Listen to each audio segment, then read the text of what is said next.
Donald Trump already up tweeting something that is causing us all to think a lot more about what's going on. He says, "Terrible, just found out that Obama had my wires tapped in Trump Tower just before the victory. Nothing found. This is McCarthyism. Is it illegal for the sitting president to be wiretapping a race for president prior to an election turned down by court earlier? It's a new low."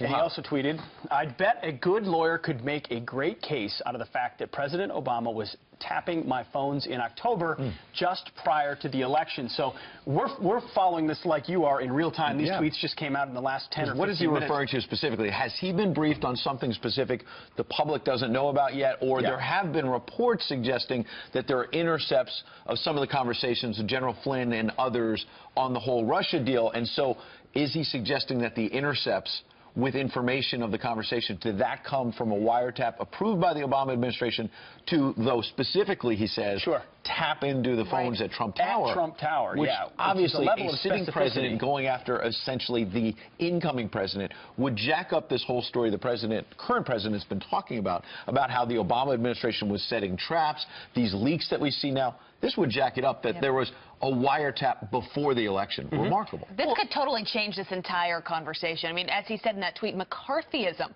I mean, this really jacks it up. Well, it's a witch hunt. If you do believe that the previous administration is doing anything they can to discredit you, to include declassifying intelligence before the election so that if Trump wins, the information's out there to build a case that there's some sort of collusion with Russia, why would it not then lead you to believe maybe they did take some steps, some extraordinary steps while still in office to monitor whether those conversations were going on? And as we've seen before, the president has been pretty astute about getting ahead of the news cycle with more information because he knows it. He sees it. He's got intelligence briefings. He looks at it. We don't. He tweets it. We speculate about it. And then more information comes out to affirm it. And even before the president raised this to a whole new level this morning, you had Rush Limbaugh yesterday talking about this very thing, basically saying the Obama administration on the way out the door was trying to spring a trap. Watch.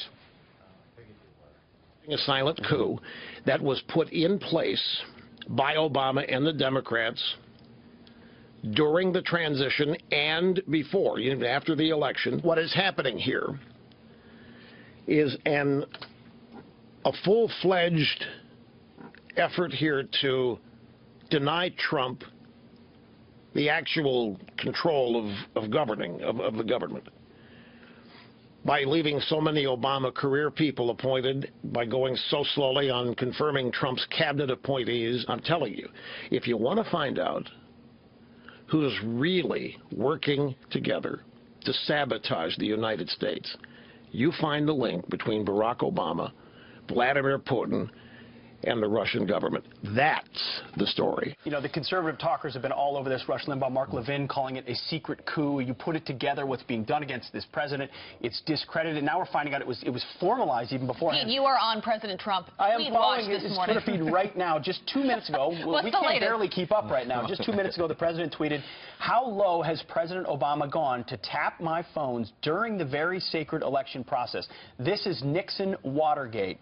Bad or sick guy." I mean, that is a pretty apropos comparison, if that is what happened. Just to be clear, like we are getting this news directly from the president, from his Twitter account.